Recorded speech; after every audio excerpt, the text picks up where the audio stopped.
know when you found out about flat that or invoke that as well. But dude, I want to say, but the thing is, bro, how about this? Like, how about throw it back at you? Why do you think it's an AE map? You know what I mean? Like you're a QOP, you're a dude. I don't know when you found out about flat Earth. I know you're kind of new to this, like a year or two ago, if I'm not mistaken. Like you haven't been in it for 10 years and stuff. But nonetheless, you were sold this AE map thing, which has quote unquote history. You got this Gleason character claim. You got this other like 1800, these writings and stuff. You came along it. Yeah, you're able to see it's not a globe. And then you're like AE. But why, how are you not getting swiped by that? You know what I mean? Like, why you wouldn't think it's an AE map if that wasn't a thing that was sold out there and pushed. And hey, this is this history, and here's these maps. And so, how are you not getting swiped by it too? Then with that, like, why would you even think it's an AE map? You know what I mean? Like, you had to be told Well, that it's a claimed history. It's a thing that is like a visual. So I'm just saying, dude, like, you're kind of going with that too. You know? the AE map isn't even that old. So if you were like they started doing this globe, like this map I just found at a restaurant had like the two hemispheres. It was like claiming to be a globe at the bottom, in totality, and had Tartaria on it. So I don't know when the AE map came out exactly, but I don't think any maps we have are very very old. So it's not like picking. It's not. I'm not picking like a map that I think is the oldest. I don't think any of them are really correct because they all are kind of from. I don't think any paperwork. I don't think we have any history or documentation or any kind of paperwork or basically any information from before the first reset. So um, anything after that is propaganda, and obviously the AE map is probably a little bit off, but I can't picture it any other way that they be hiding the fact that it's not a globe, because we obviously travel east and west from America to Europe and Asia, and that can't happen both ways. So you can't um, if that's that's there's no other way to have the map really as far as our the northern continents be laid out.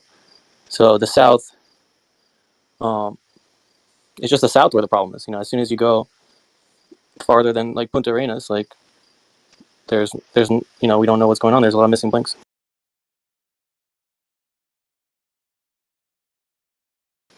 It's really just it's based on the fact that we travel around the north very extensively. So Yeah, clearly but we're going around the North Pole. yeah, but you can do that in the south too. There's a huge rotation of stars that mirror the ones in the north. There's a huge. If you have an AE map of the north, that's cool. But then you got to go to the south, and there's a whole other AE map of the south. There's two AEs. It's just a fact. Like there's two rotations of stars. There's GPs for all those stars. So like, where did you get on this idea that it's a merry-go-round, everything goes around the North Pole? You know what I mean? That's history.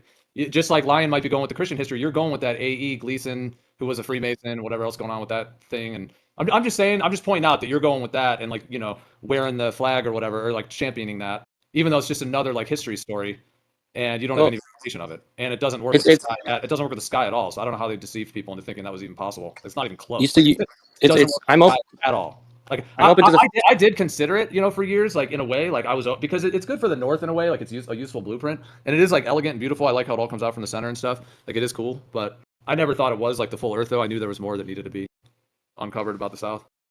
if you might be I'm not closed minded to the fact that you might be right about the stars and the rotation in the south. I still am not sure about that. I'm still trying to do as much research as I can into like the different evidence of that and that kind of stuff. But so let's grant that is true. That doesn't mean like we're traveling around that area like we do in the north. Like you still have all these like flights that go from like southern America, very low in the continent, to basically Europe, and then back down to like Africa. So that they're not. I mean, for them, other than some flights that you know for a long time people have been claiming that they're just flying faster to get around the south, which everyone used to think was wider.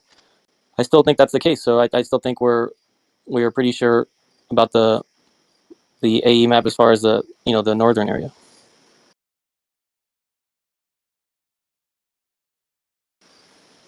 And we got the Antarctic Treaty is still a thing. Like whether or not they claim that they can take some people to certain places for tourist attract trips, that doesn't really, even if that was true, which I don't think that's necessarily true, that still can work with the AE map, and it still doesn't change the fact that we can't independently explore, past 60th degree. Well, there are flights that go like from South America to Australia, Australia to South Africa. I mean, there are flights that do that. Yeah, if you're saying that you think they're going faster, but obviously you don't really know that. Like you don't have any proof that they're doing that. It's just like an idea or like a theory. But I mean, there are flights that go.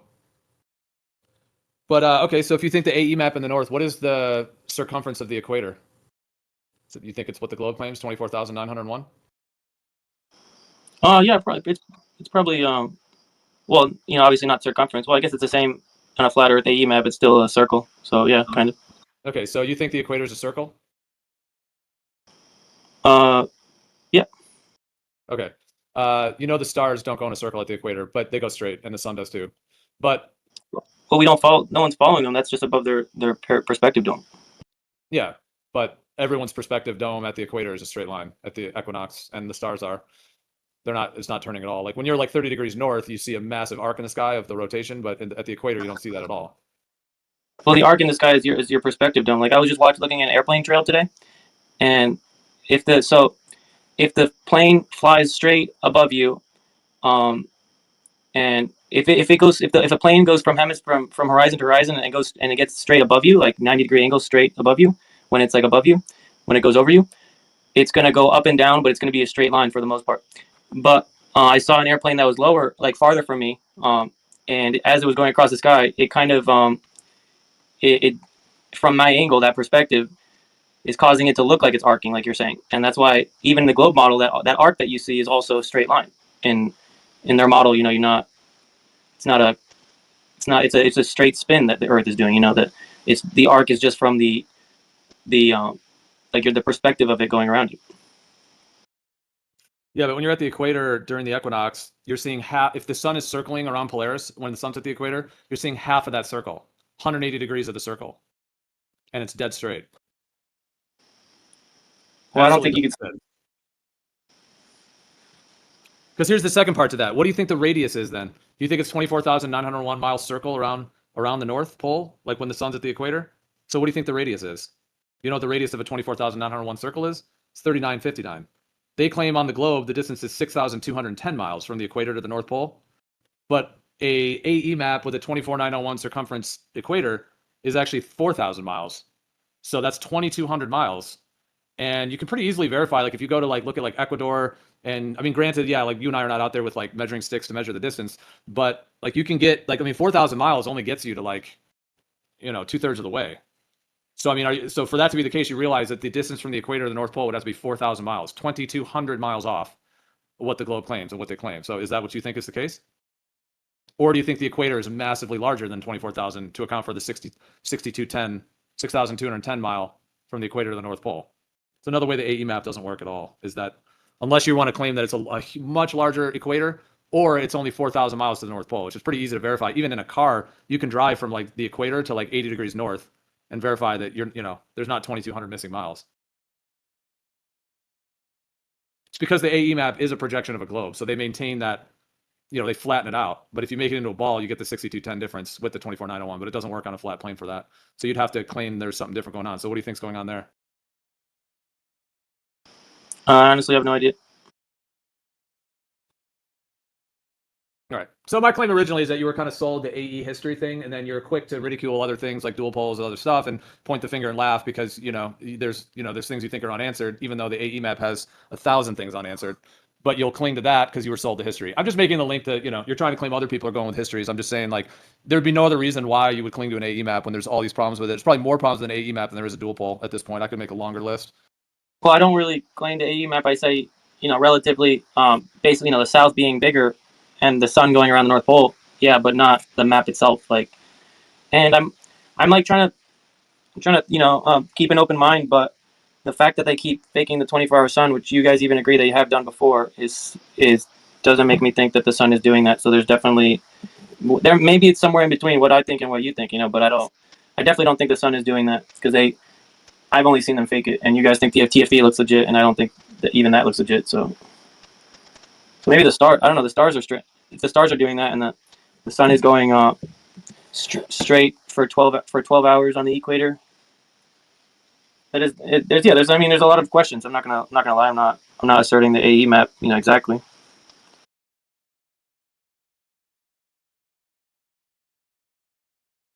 Yeah, well, I think with the 24-hour sun thing, seems like that was a whole rollout in a lot of ways. I mean, this Gleason's map, AE map thing, I'm seeing it more and more as like Globe 2.0, like just a second deception to trap anyone who would realize it's not a globe into another fake model. I know people call it the pizza disc, whatever model. I'm not trying to like ridicule it. I mean, I still think it's cool. Like it's a cool layout.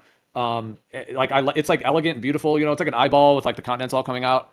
And I mean, it is cool. A lot of people have considered it in all those ways, but it would make sense to me that they would have like a second trap, like a second net setup. You know, like they're gonna try to trap everyone with the globe. If you don't go with the globe, let's trap them with this flat earther thing. You know, quote unquote, that they'll tag to the AE map thing. And I mean, I haven't mapped the entire Earth, so like I'm not. I mean, and even with the dual pole, like I mean, it's clear to me that with the way the sky works, that there has to be it has to be some type of a dual pole planar layout. There's just no other way around it when you have consistent GPs, unless there's like multiple GPs of the stars or something like that, where you have like a holographic sky that like moves with you or something. But you'd have to have multiple GPs of the stars. So, yeah, I mean, there's just no other way it can be. You have two massive poles in the sky. You have GPs for all those positions. Just like if you had two huge poles of like, or two rotations of like lights in your ceiling, then those are going to correlate to the ground. But that doesn't mean that like some of these dual pole maps I think are like 100% it or anything. There's a lot more that needs to be figured out in terms of the whole layout. So I mean, I'm not just like, even though I've talked a lot about it and I've talked about my viewpoints on the AE map, doesn't mean that I'm just like 100% championing really any map, because I haven't mapped it. I would need to know more information. But just in terms of how the sky works and the AE map thing. But what was I gonna say though? I guess just like, oh yeah, I was just saying like, and you've heard me say this before, but I just think like if that's the case, that they sold us the globe lie and then they pushed this AE map as the backup deception for quote unquote flat earthers, then the whole 24-hour sun thing would be, you know, that map and layout and the Gleason's thing, they claim that there's like, it's all darkness. Like Gleason says on the lower right hand corner that it's just perpetual darkness from 80 degrees south, you know, because, you know, during the winter solstice. So with that whole like map, which I just think is deception 2.0, it's just cosmology deception 2.0 at this point, just with all the factors involved. And if that's the case, then they, you know, the whole like, I mean, dude, it is crazy that like we had no footage of a 24-hour sun like in the 60s, 70s, 80s, 90s. You would think that like BBC or one of these companies would have filmed it and said, look, it's beautiful, the bottom of our ball, you know, here's the bottom of our globe here.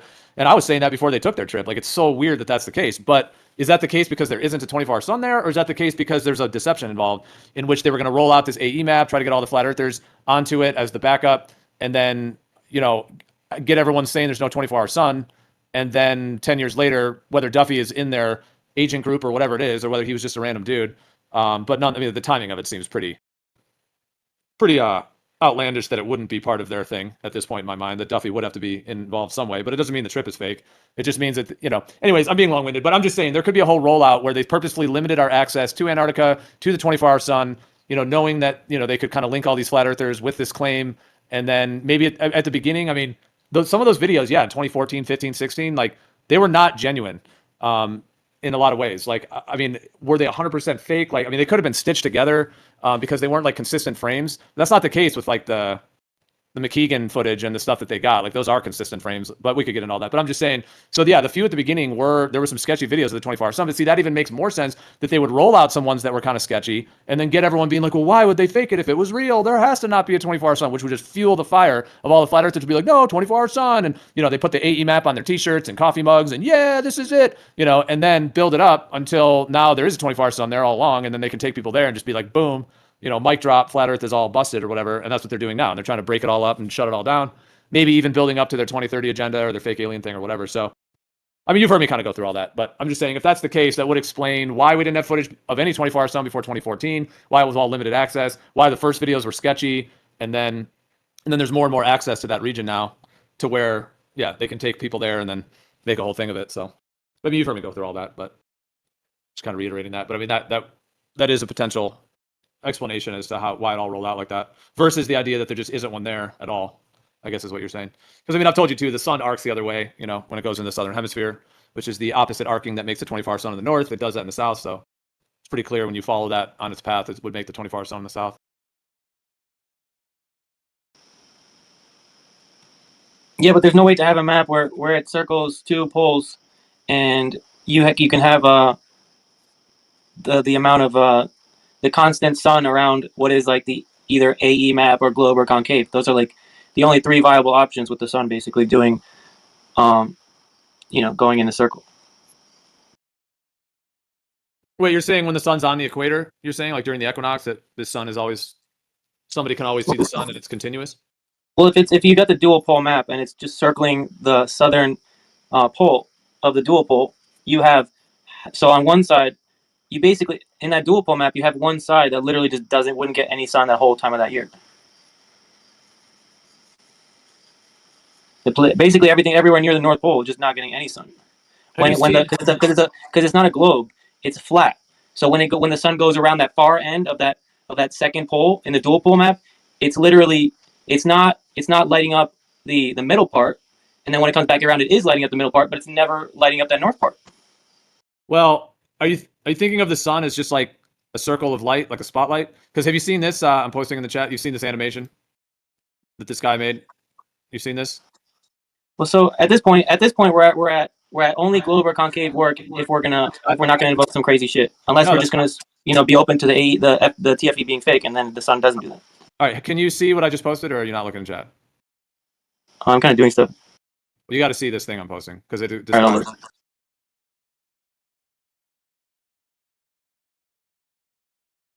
Well, that's over 8. No, that's a dual pole type layout. Look at the Oh, continent. it's just this is a different dual pole layout where it's kind of the center is Africa. Well, they're all kind of centered in Africa somewhat, but which New Perspective says that guy E1 talks about how like the real center of the Earth is 33 degrees off of what they call like Greenwich, like the 0-degree meridian, and so he claims that like if you shift it 33 degrees, you end up with this type of thing. But dude, the thing about this is that see the light doesn't work like just a spotlight on that with that like dual pole type animation. And dude, like check this out too. Well, here one thing.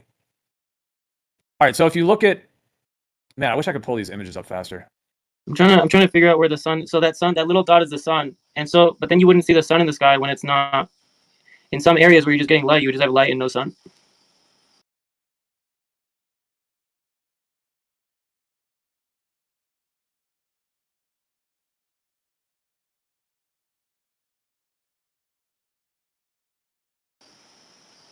I'm telling you, if either other than concave globe or a flat Earth with fake TFE, you have a real problem with the sky. Whatever model you want to go with.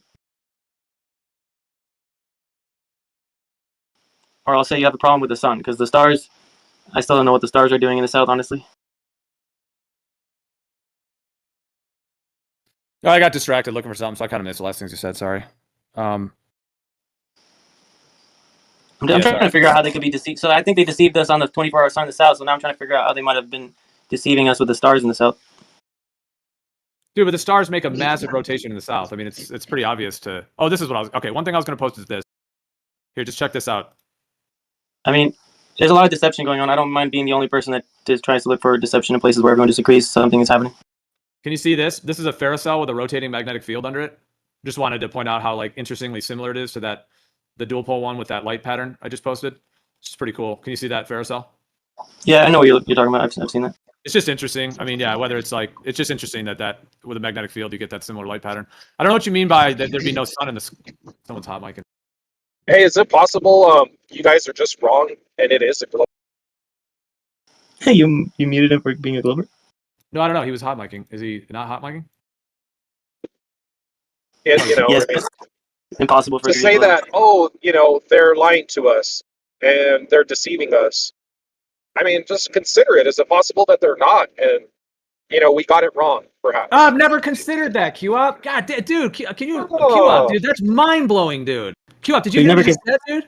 Oh, my God. We've never considered this. We've never even heard of the globe. It could be a globe, dude. Oh, my God, all this time. Oh, could have been. Oh, never even thought about it. We became flat earthers from people that didn't even think things.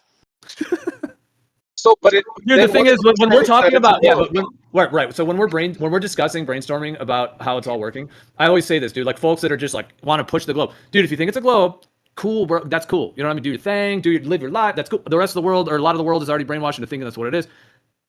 But obviously, we're discussing that it's not a globe. So for you just to be like, well, what if it's a globe? We're already off of that. And obviously, we've considered it to the extent that we all have.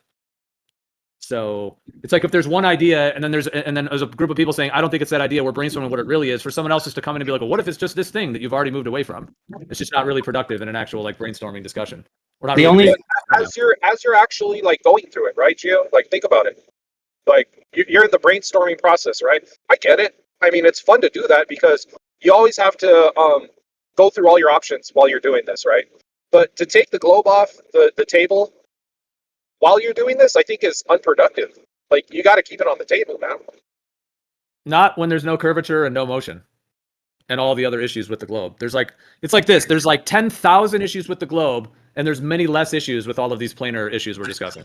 The only thing So- the globe only has that it works. The places we live in, celestial navigation and the sky work as a good model in the globe model for where they're keeping us to. So, in there's places we can't go to, so we don't know if that's only because of the areas they're keeping us to. But it doesn't work with science. Like no science. Like the globe doesn't have any science on their hands. They just have a coordinate system that works good and GPS.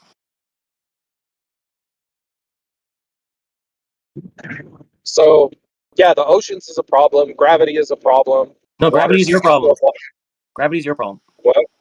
You guys don't even have a theory for. You don't have like a real science for gravity. You have Dude, no I was physical talking, bro. force. Like, I listened to your whole thing, so I was going to go a little bit, right? Because we're brainstorming, right? We'll try not listing things that are a problem for you. It's all right then, bro. Go ahead, man. All right, let me know when we can get back to gravity. Sorry, go ahead. Wait, we're going into a globe debate now. We were kind of discussing some cool stuff, but No, it wasn't even a globe, dude. I was still putting the things on the table, bro. I mean, unless you guys want to do it alone, I mean, that's fine. But I mean, I don't know if we want to do it alone. We kind of like people watching. I'm what? dude, anybody who's considered all of these factors has obviously considered the globe. We were all taught the globe when we were children, and I considered it when I was 5 years old. And when I was 5 years old, I already had a gut intuitive feeling that something was off about it, that there was something untruthful about it. But I never really like spoke up really strongly and like fought against it, But I already had questions and things that did not align. So I mean, we've all considered it. Many people buy it and think it is, and 12 hours from now you'll be inverted from where you are right now because you're on a ball. Like if you're whatever position you are in space, quote unquote, 12 hours from now, you're going to be upside down. Do you believe that? I'm not saying upside down in relation to the center of the ball, but you're going to be inverted. If you were looking from a satellite from the outside, you're going to be inverted. Do you believe you're inverted 12 hours from now? It's fucked up, dude. I agree with you, Gio. Just hear me out a little bit. Yeah, dude. I've thought about all these, considered all of them, and how absurd the globe is. I'm on the same side as you, dude. I still think, even though I consider the globe the best option, because there's no other options. As there are, but the others are even more. But how complicated it is, just those few things you named, what absurd? How absurd is that? Unfortunately, you're breaking up. Yeah, sorry. I let it go because I was hoping you'd come back, but you were breaking up like through all that. Like we couldn't really hear much. I was trying to wait if it got better, but maybe if you get a better connection. How about that? Pretty hard robot. Well, okay. How about the fact that every part of the globe, like direction, right? A spherical direction, but there are certain parts that you can't travel through. Like, why did you? Dude, I can't understand anything he's saying at all. Yeah, it's just all robots. Sorry. Sorry, dude. You're just like 98% robot, so just maybe try when your connection's back. I don't know. You think like Globers would come on these servers to like maybe like listen to like an alternative like position, but not try and like tell us, have you considered the globe? Like you guys don't have enough Globers? Like it's weird.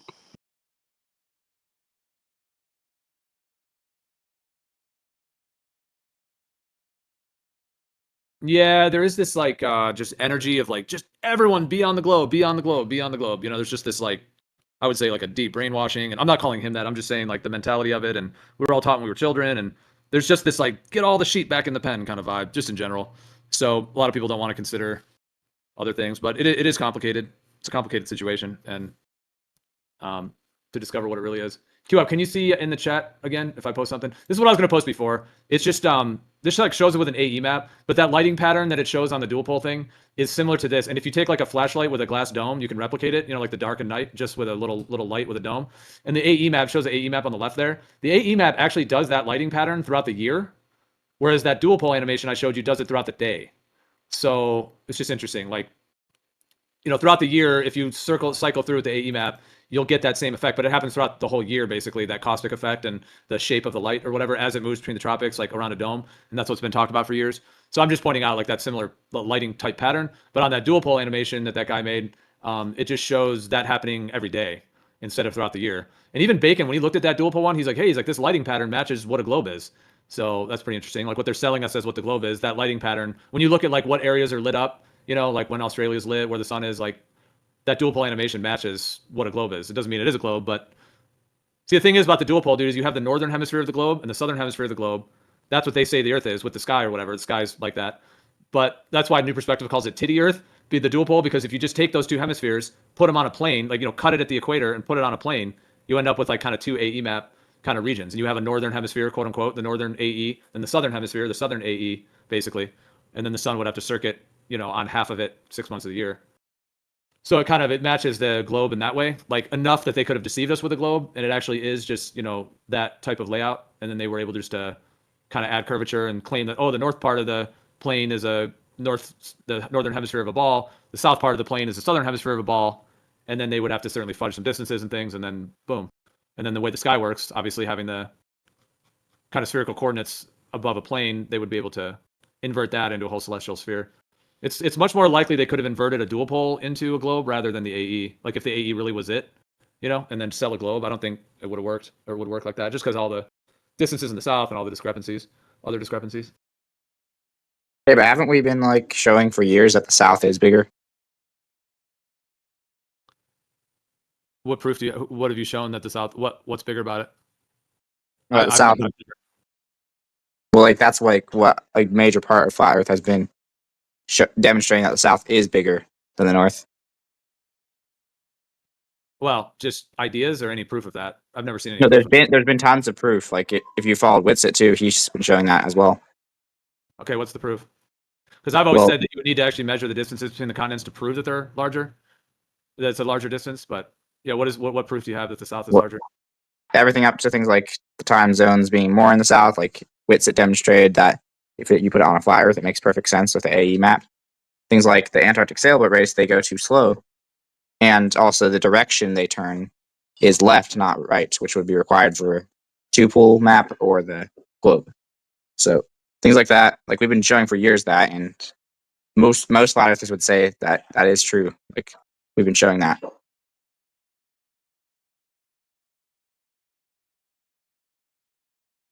Okay, that seems like a few loosely associated ideas with no actually validation. But I mean, if you call that showing, I mean, it's an idea, I guess.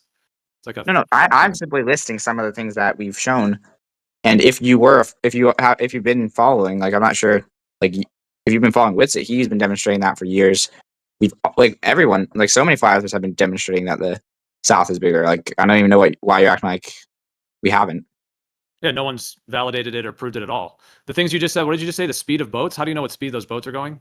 No, what in some of the I think they've updated what because they're correcting their mistakes because we found out their mistakes, but they used to, at least when they would race in the South, like the boats would be going, if you were like, they would say that they were going like very slow, like if I think 2 knots, like in the Antarctic sailboat race, like because they're like oh, we aren't getting the same, it took that long to do it, so we must have been traveling way slower.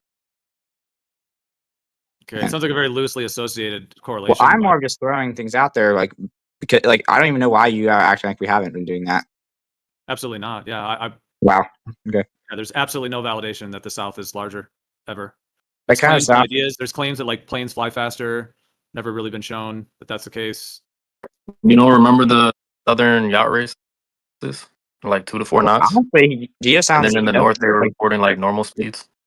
Geo sounds kind of like Jaren, only just with the AE map, not the globe. It's like, what proof? Even though Jaren knew that there was so much proof for the flat Earth. I don't know. I'm just my honest opinion. It just seems really weird that you think you're acting like there's no proof. There's no proof that the South is larger. Yeah, I'm nothing like Jaren at all. Not relating to Jaren whatsoever. I'm not saying that. I'm saying basically it's not. Yeah, I've always said there's no validation that there's not, that there. I've specifically said for years that what you'd have to do is actually measure the distances between the continents in the South to actually validate if they are larger. So that would be something that would have to be done. That's not been done. Like loose correlations of like boat trips that you weren't on and weren't really documented very well is not proof at all that the distances are larger in the south. Dude, I'm just interested in what the truth is. So I'm Yeah, just so am I. I'm not going to be a zealot and just cling on loosely associated ideas to push something that's false. So I- I'm just going to be solid about what is actually validated, what we do have validation for, and what we don't. So I mean, Yeah. the claim that the distances are larger in the south, I've always thought has never been confirmed in any way. It's been kind of loosely claimed about speeds of boats or speeds of airplanes, but that's not any like validation or proof that the south is actually massively larger than is claimed. How about the wild like declination adjustments that you have to make in the South soundtrack?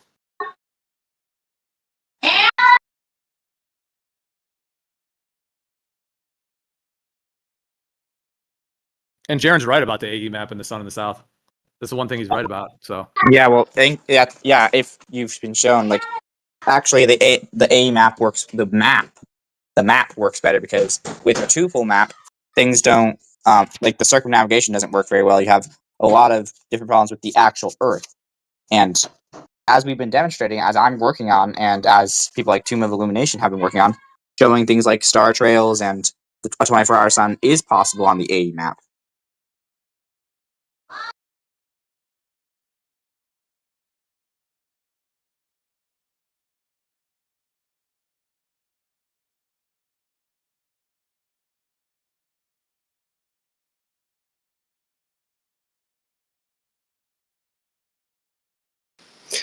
Word salad, you're just an anti-truther.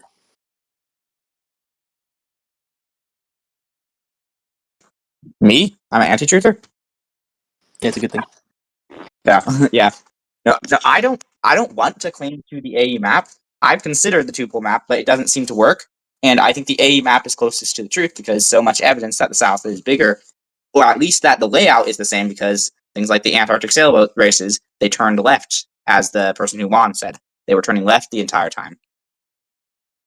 Not right as the globe would require, or the tuple map.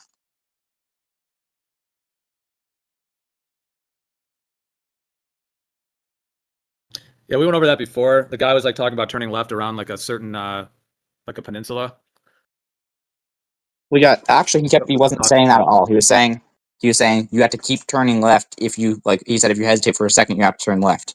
He was obviously talking about like during the race, not just one time of turning left or two times, whatever you want to say. But he was clearly talking about turning left the entire time.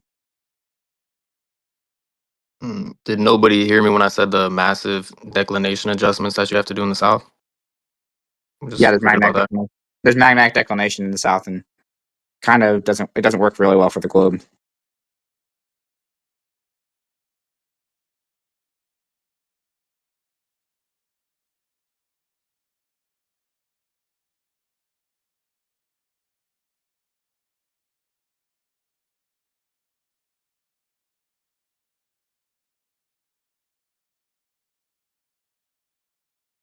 Yeah, those two account for the difference between the magnetic south and geographic south, because the magnetic pole is off from the south pole.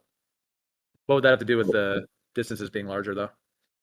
No. Think about if you're like if it's expanded, so you wouldn't be like in the south on the globe compared to it's going in a clockwise circle if you're going east, and in the on the A you'd be going counterclockwise. So you'd be going different directions when you're traveling in the south, which would cause things like you getting lost and having to correct all the time because you're assuming your location on a globe, but you're actually on the A map where land masses are bigger and things are all distorted.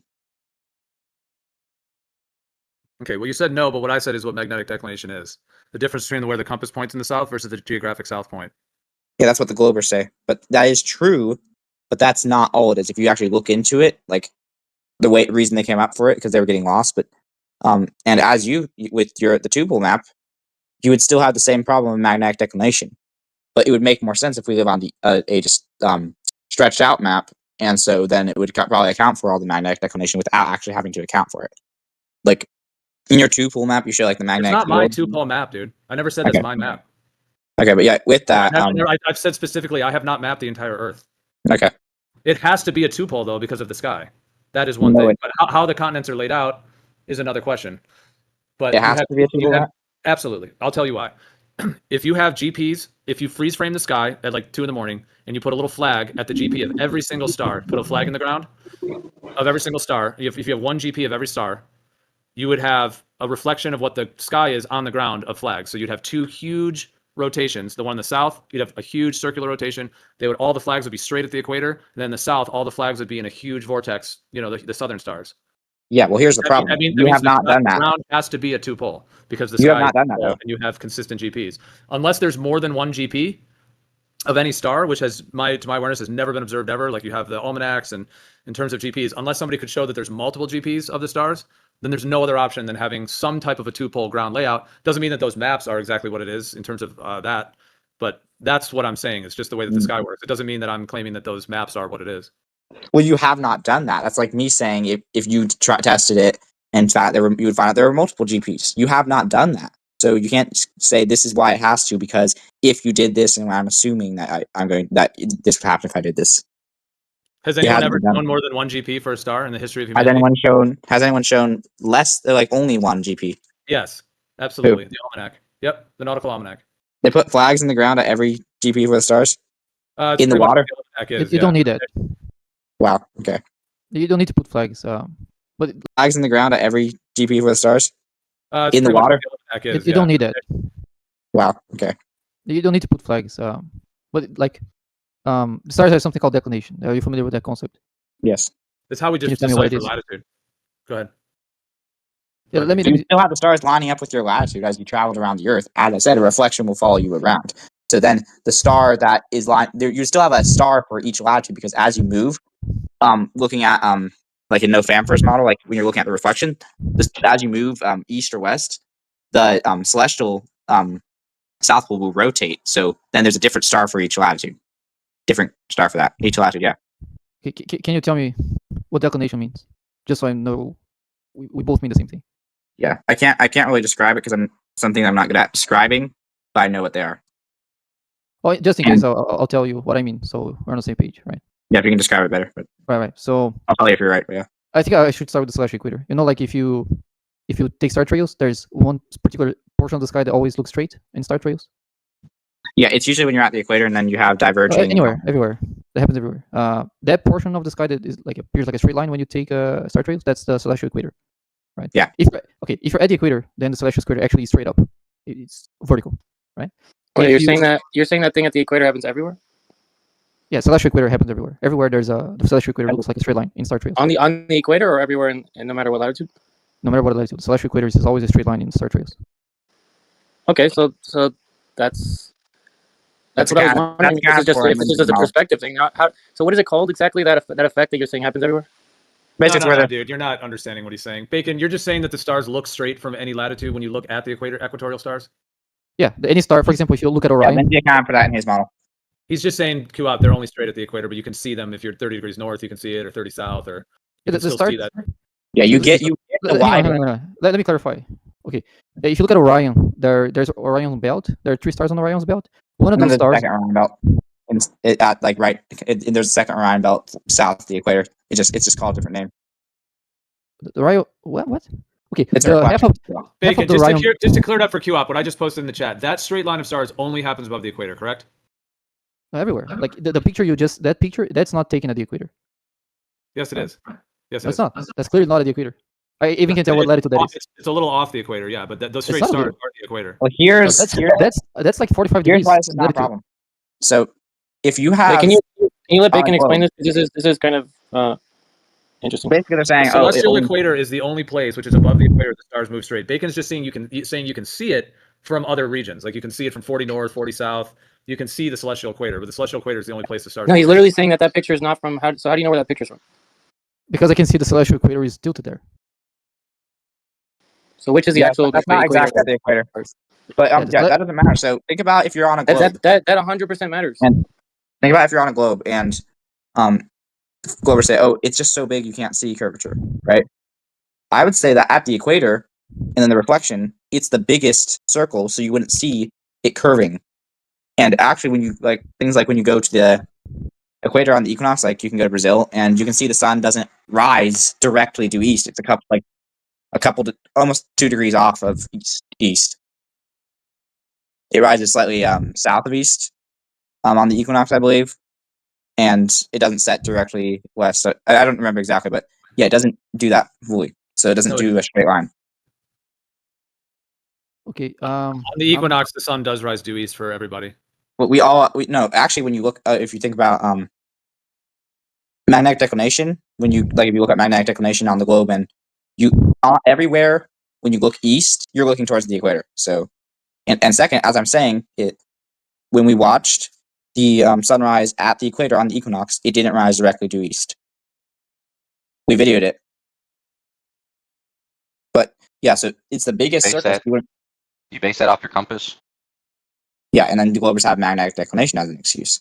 Well, not just the globers. I think everybody does, right? Well, magnetic declination is simply the excuse to account for the discrepancies because it's an AE map, so everything the north is stretched out.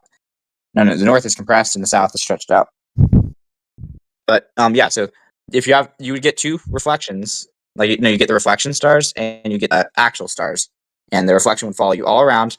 And at the area of the equator, you'd have the biggest circles for both the reflection and the source, and it would look basically straight.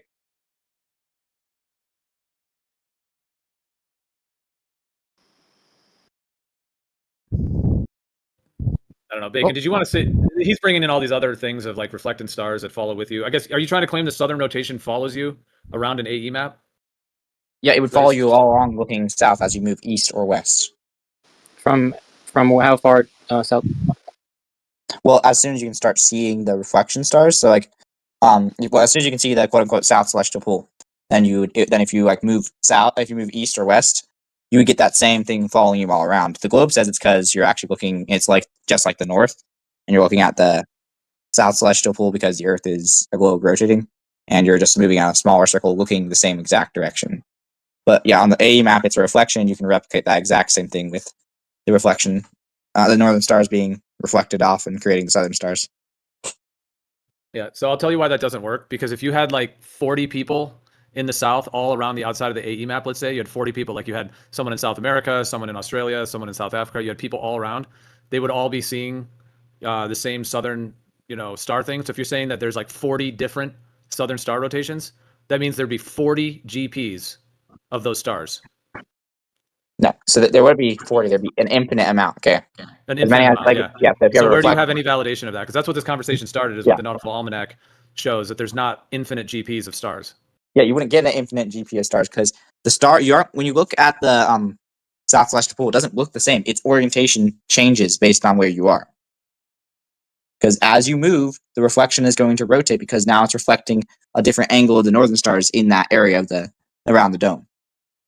Yeah, so Like, if you had a we dude that was in replicated South this. Africa, right? But if you had a dude that was in South Africa and he's seeing his mirrored, individual southern thing, if he plotted a GP of a star in the south and he went right to that point, put a flag in and said, this is the GP, what you're claiming is that the other dude is over in Australia. If he looked at that same star, he would go plant a flag where the GP of that same star is in his southern rotation, in your theory here. And then there would be two GPs. No, so actually it would be at different orientations. So the one star that's directly over, like directly in a straight line looking south from one person, it would be like at a 45-degree angle for the other person because the orientation changes. Okay, so you wouldn't get multiple GPs for the same stars. Also, yeah, the stars rotate as well. The stars move, so you wouldn't have one GP for one star because it would move around. And also, if you were to confirm multiple GPs, like if you were to do multiple GPs, let's grant your the GP flags, how could you confirm that they weren't multiple GPs for it?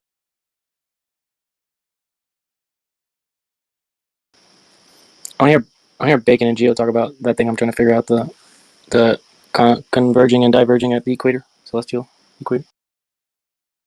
I can send you something that Shane and Alan were like. Basically, they were looking at the reflection theory, and I think Shane broke it down pretty well. I know you don't really like Shane. I'm not sure if you do, queue up, but he broke it down really well. It's just like kind of ad hoc at this point where I'm at. I'm still not convinced on anything, so I don't need to ad hoc it yet. I just want to hear Bacon's explanation for how he knows like that's not the equator. Yeah, the observer's location there is not the equator. The line that I drew, that's the celestial equator. And there's one 'cause, like, celestial equator. That's what I was telling if- QUp. QUp, yeah. QUp all of a sudden started thinking that everybody has a celestial equator at every latitude. And Bacon was, That's and then what- that's what QUp. That's what you thought for a second. It's not the case. There's one. Yeah, everybody can celestial- see. It would be sees directly it. above you, yeah. Bacon was just saying people can see it depending on where you are. Although Yeah, it'd be Bacon, directly technically, if above you're you like if at it- the South Pole, you're not really going to see it, right? It would be at the horizon. Like if you Yeah. further north or south, the celestial equator would be matching your celestial horizon. Yeah, that's it's not correct. gonna look like it's not gonna look That's like a correct. It'd be straight line, it's kind of like looking at the sun and saying, like, the sun isn't directly above you unless you're directly under it. Like, it would be at a slightly, like, 85-degree angle. It wouldn't be 90 degrees above you. Yeah, exactly. Do you understand, Yeah. Kyo? Yeah. Okay, so I think I was going to try to explain Wordsalad why we know the GPs of all stars. Like it doesn't take a lot of effort for that. Yeah, that was the thing that he was trying to claim that this reflection thing works, and I was trying to explain to him that there's only one GP. So yeah, do you want to describe that? Sure. Okay, so if you're at the equator, that straight line is vertical. That's how you know you're at the equator. Any other That's how you star? That's how you got the equator. What do you mean? Well, yeah, basically, you got the positions on the ground by looking at the stars. So yeah, but just making sure you're not claiming exclusivity. But yeah, let's say we call the equator everywhere where that red line would be vertical. So if you take star trails, the red line is vertical, then you're at the equator. That's what we call the equator. Okay. Right. If you move, let's say you go north, that tilts that line towards the south, and we say you moved, let's say 5 degrees north, if that line tilted by 5 degrees, right? Yeah. So okay. So we can easily measure the angle between that red line and a star. So let's say if the star is 5 degrees from the red line, then all you have to do is move 5 degrees in your latitude, and that star is going to go right overhead. So you know that the GP of that star is going to cross your location if you go 5 degrees north of the equator. The 5 degrees north of the equator, that's the latitude 5 degrees north. So that's where the GP of the star is going to be. We know that star goes over 5 degrees north. Now for the longitude, that's just like a time thing. Like how long does it take for that star to actually go over that specific spot? That's the longitude. Like and because they move in like pretty static speed, like 23 hours, 56 minutes, something like that. We can easily 56. tell. Yeah, you can easily tell where the longitude of the star is going to be because it's pretty consistent motion. So yeah, we can get all the latitudes and longitudes for all stars without much effort. And it's there every day, all the time. If you move 30 miles to the west or east, it doesn't move with you. It does not mirror on the outside of an AE map. It's an absolute fact. It doesn't do that. There's one GP of that star. It's there every day, all the time. You can measure it. If you moved 50 miles to the west, that GP would move. If that whole rotation would have to move with you. That's why it's not happening. what you replicate with the reflection. We replicate that it moves. It rotates. It rotates to a different angle. So then you have a different GP for a different star. So like let's say if you draw a line straight directly in front of you looking south for a star, if you moved to the west or to the east, it would no longer be directly in front of you. It would rotate towards the left and away from you, left or right, and then you have a different star as that GP as your straight line in front of you. That's exactly what we replicate with the reflections. You can look on Stellarium and compare it to the reflection that we've done, and you don't find any problems. Who is we? First of all, who is we? People who have been demonstrating with reflections, like Tomb of I'm just Illumination. saying, who is the we? You keep saying we. Do you have a team or just other YouTubers? Or I'm trying to figure out what you're talking about. Yeah, well, maybe I should probably stop saying we because it makes it sound like it is a team. But no, different people who've been speculating with it, like people like No Fanfare. Like when you take his video, some of his videos, and I've even done it. If you move, then the reflection will rotate too and change its orientation. So now you have a different star in that place.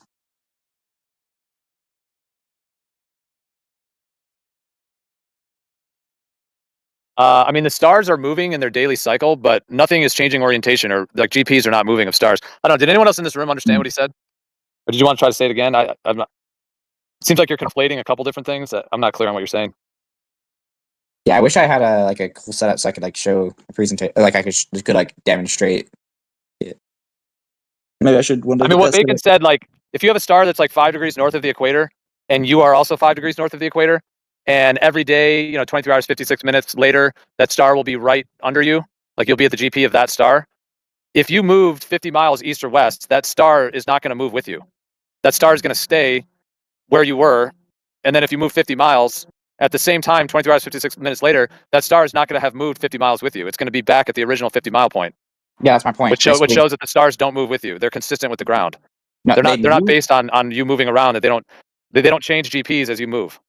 If they move, it would be like if you have like it's like if you're like it rotates, so now you have a different star under you. It's like if that star stayed, the star basically stayed in its same position, but it actually did appear to move based on the reflection.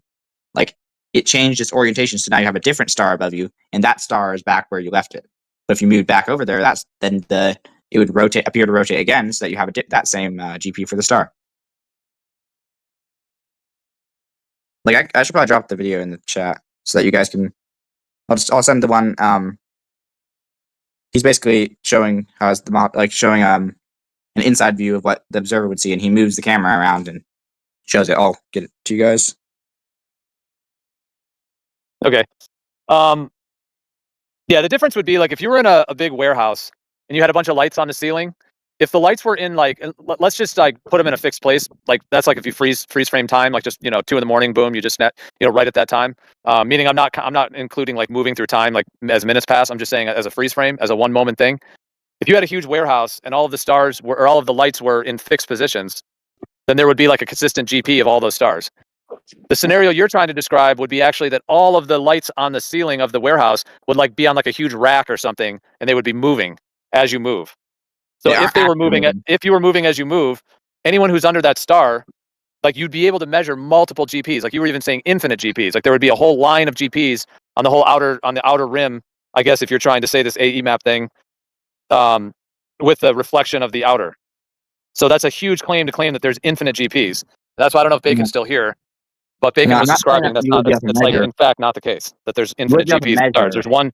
There's one GP of every star at any one time, which is why I was saying you could put a flag in the ground at that one place, and even if you move 50 miles west, that GP doesn't move 50 miles with you. That's the point. The GP stays where it was. Yeah, the reflection would change, and that's what this video shows. The orientation is different. No, it changes basically so that it's like if you're the same thing you would do on your tuple map. It would appear as if that star stayed in the same place, and you moved. We're moving on a surface that was curving the opposite direction of the A map. I think I would recommend just watching the video. And I think you might understand.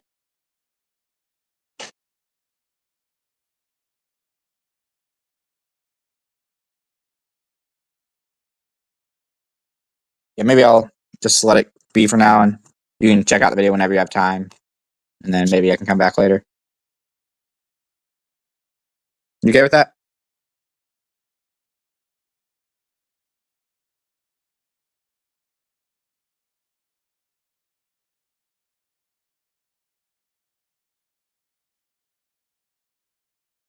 I think it's odd because we Yeah, use GPs. oh, sorry.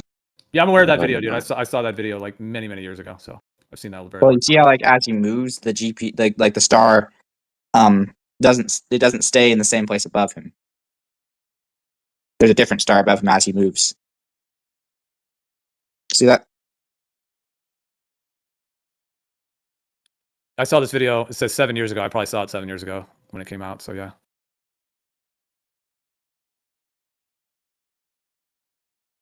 Yeah, go ahead, Kocho. I might have interrupted Kocho. I switched back to my computer. Sorry, Kocho.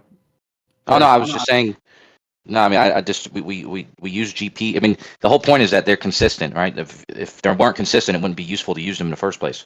The only reason we use a GP is because it's a fixed position on the ground that we can make a reference to a distance by basing the observation on the star. So if that weren't the case, it wouldn't be a useful thing to use if that changed for at any point. But it's consistent. It's if there's a star like Polaris or whatever, it's gonna have the same GP no matter who in the world is looking at it. And it's near the North Pole, right?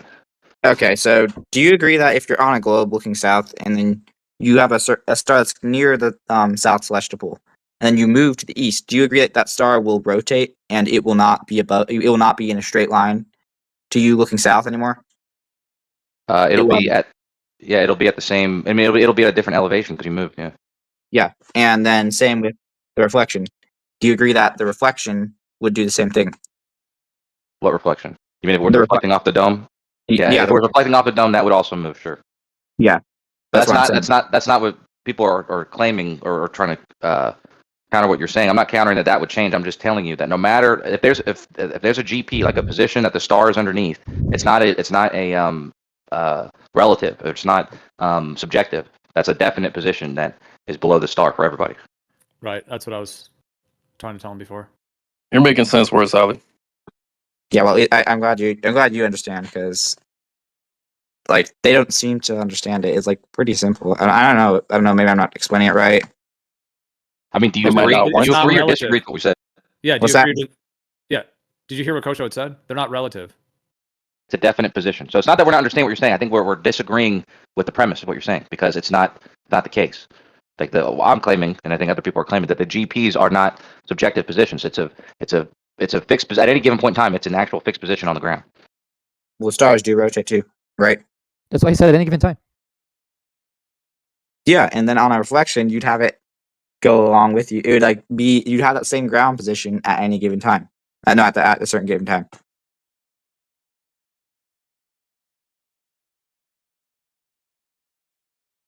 Maybe I should just make a cartoon so that I can demonstrate it. Yeah, the problem, I think what you're not grasping, and I just watched the video. I think what they're trying to communicate, if I'm seeing a certain star position at my GP, someone else seeing that reflection at another location, it can't look the same for them. Yeah, it doesn't, and that wouldn't look the same on a globe either, right? It would be at a different angle, and yeah, it wouldn't be above you. Same with the reflection; you'd have a different star above you. So how is it? I don't see how it's a reflection of the star I'm looking at if they're looking at something different. No, the star has changed its orientation based on where you are. Now you have a different star in direct line of sight to you. In fact, a different, like, you wouldn't have multiple GPs that you could measure, because, well, first of all, it's never been done. Second, like, I don't even see why you guys would think that you could do that. No, it has been done. That's what the Nautical Almanac is. There's They one put black- objective. There's one objective GP at any one time for the stars. They're not relative and subjective. What you would need for an outer reflection kind of theory idea is that they would have to be relative GPs, meaning that like they would move. The GPs would move depending on the observer. So they would be like subjective. You know, like, well, I have my subjective GP, you have your subjective GP. That's why I'm saying if you had like 40 people on like the outside of like an AE map thing, all of those people would have subjective GPs, and thus there'd be 40 different GPs. But that isn't the case. There's one GP. They're objective. One apparent. I don't even know how to explain this to you guys anymore. Maybe I don't know.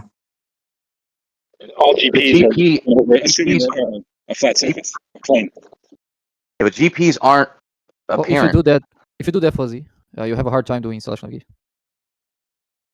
navigation. No, it's always assumed it's a level plane. Celestial navigation works because there's objective GPs. Ultimately, if they were all subjective, it wouldn't. I don't even know what would happen. You'd fly. Mary Shane can explain it better. Oh, what Fuzzy's saying is that they're also assumed to be on a flat surface. Well, that's a separate thing. No, like I'm saying Shane could explain the reflection in GPs better. I don't know, because I've explained it in multiple ways, and I honestly don't know why you're like what you exactly you guys are having objections to it, and it seems like I've already countered what you're saying, and I don't know. Because, well, maybe you have a better video, but if you're watching the video that you linked, the problem with it is you're only taking one observer's perspective and looking at the star and saying that this works. But the problem is someone else, what you're saying is we would be able to see that same star at a certain location at a certain time from different perspectives. You would see it at a different location. This is exactly the same as it would look on a globe. You would see if two people did it, in which you can easily do it, and I can do it easily. But yeah, because like a reflection will follow you all around, and it would be for multiple people. Why you guys having a problem with? Why you guys having a problem with with where apparently things apparently where they are apparently don't have to align where they're with where they are physically? Like, you know, like when a lot of people are standing in a mirror, everyone is seeing people in different locations, but they're obviously all in one location, but they have apparent like visual positions to each person. Because the problem with the reflection GPs is are not. The GPs aren't apparent. Like, if instead of the flags, let's just say that we of all 8 billion people, we at 2 a.m. we all walk outside. Well, there's only half the earth that's dark, but let's say you do it on half the earth or whatever where it's dark. If every single human stood under a GP and they're like, "Hey, I'm at my GP, you're at your GP," right? So you have 8 billion people all at their GPs right at 2 a.m. If some dude just started traveling 50 miles to the west or to the east, all of those people that are in the GPS from the stars in the south, they're not all going to have to move. They Just because don't. that one dude just because that one dude moved 50 miles, all of the other dudes are not, all of those other GPs are not going to move 50 miles with that dude. They're going to stay objective. They're going to stay where they are. The person who's moving 50, he might see it from a slightly different angle. That's fine. But the GPs are not changing. They are consistent. Okay. And for it to be a lastly, for it to be a reflection, if it's some like if the whole southern stars is just some like reflection that goes around the outside of an AE map, if that dude moved 50 miles, all the other people would have to move 50 miles with him. No, they That wouldn't. is not the case. They wouldn't have to move 50 miles. Where are you That's even getting what that yes, from? they would. That's what the reflection is. If you have an outer reflection of stars that moves with you, you've claimed they move with you. Yeah, The apparently. GPs would have to move with you. What's happening is the orange where you are relative to the reflection in that area, the reflection is slightly different because the light is hitting it at a different angle. That's all. So you're changing your position, so you're viewing a different area where light bounces off at a different angle. Yeah, so you're saying personal dome of perspective, right? No. Yeah, but just because the guy moves 50 miles, all of the GPs of those people that are under those GPs would not move 50 miles. For it to be a reflection that moves with you, all of those people would have to move with you to account for the whole rotation moving with you, and that does not happen in reality. Can you draw what you're trying to say? Yeah, maybe they have. Like, he's probably trying to I think he's just doing a bad job of explaining himself here. I mean, what about pretend that you're taking a GP in a room? Bacon, who's doing a poor job, me or Wordsalad? Wordsalad. Both. I think he's just not explaining himself very well. I think both of us aren't explaining ourselves well. Or either that or both of us just don't understand. Dude, I'm extremely clear. Extremely clear. Yeah, what if you were in a big room, like a big warehouse, and there's like 100 people looking up at the ceiling, and they draw, they're able to laser point up on the ceiling and make a mark, but that's their GP straight up, right? And that GP is marked into the ceiling. If one person then moves from one side of the warehouse to the other, he's going to see all the GPs in different angles, in different spatially according to him because he moved, but the laser etched markings on the ceiling are not moving, right? Correct. Still doesn't make sense. I'm sorry, it doesn't make sense to you. It's how does that not make sense? Imagine you're on the inside of the dice, rolling a dice, and inside of that, like the position of the marks on the side of the dice don't change. But if you're looking at it from different perspectives, you're going to see it differently at different angles. What are you talking about? Yeah. Are you talking about looking at a reflection, or are you talking about looking at an actual object? Either case, if the ceiling itself was a mirror, and you made an etch in the mirror, you're the GP location underneath directly to it is not going to change. Yeah, incorrect. That's actually correct because the ceiling itself isn't a mirror. It's that what you're looking at is simply a reflection. So everyone's looking at a reflection, which would change based on your location. And the way I see it, it would look exactly the same way you look on a globe. You just have to travel east around the globe, and you get the same result. Like if you have a globe, as you travel east, then there's going to be a star that's going to rotate above you, but then it's going to change its position and go away from you. Same thing with this. You have one star that's above you, and then it will change based on your location because that's the way reflections work. If we're talking about stars, technically the stars are moving themselves above, or they appear to be moving. Whatever their GP is actively moving. It's like a clock on the ceiling. The 1, 2, 3, 4, 5, 6, 7, 8, 9, 12 are staying in the same spot, but the hour hand is going around. So if the GP of the hour hand is going to change throughout the day, so that's something. What are you talking? Are you talking about pretending the stars are not moving for the time being, or are we taking the time into the night sky over time? Like what? Because they are moving. Yes, yeah, they are moving. But are we what is the point of this conversation? Imagine if it's 12. It's like for each person, they would have a certain star for 12 o'clock. Like if you froze time, and then looked at it, then as you moved around, the stars would rotate based on you moving. But then if you just play it down again, the stars would also be moving at the same time. But really, there's like hardly a difference between the globe and the flat Earth, and I don't see the problem. No, the globe, the flat. Every GP measurement is taken assuming the globe is not a globe. It's assuming that it's a flat level playing field. There's no assumption. Always, and it's not moving. That's always been the case. So all they do is they take that data and wrap it around the globe. So no, there's no assumption necessarily. Similar. I just described how you can get the GPs of the stars. I think you weren't here when I did that, but you don't need any globe or flat assumption to get the GPs of the stars. There's no. The horizon is the assumption that it's treated as though it's for hundreds of miles. This isn't the point of convention. This is nothing to do with math. It has nothing to do with measuring the GP of the Problem stars. Okay, whatever. The distance of the GP is just 69 miles globe right now. times however many degrees the star is above the horizon. That doesn't work on a flat Earth. On a flat Earth, it would be the tangent. That's true. Wow. Wow. Great Yeah, the job. distances. Yeah, if you Street light go would with be the street light would be the same. well, if you go with 6 nautical miles per degree between the GPs of stars and the parent angle of the stars, the distances you get do not match a consistent plane.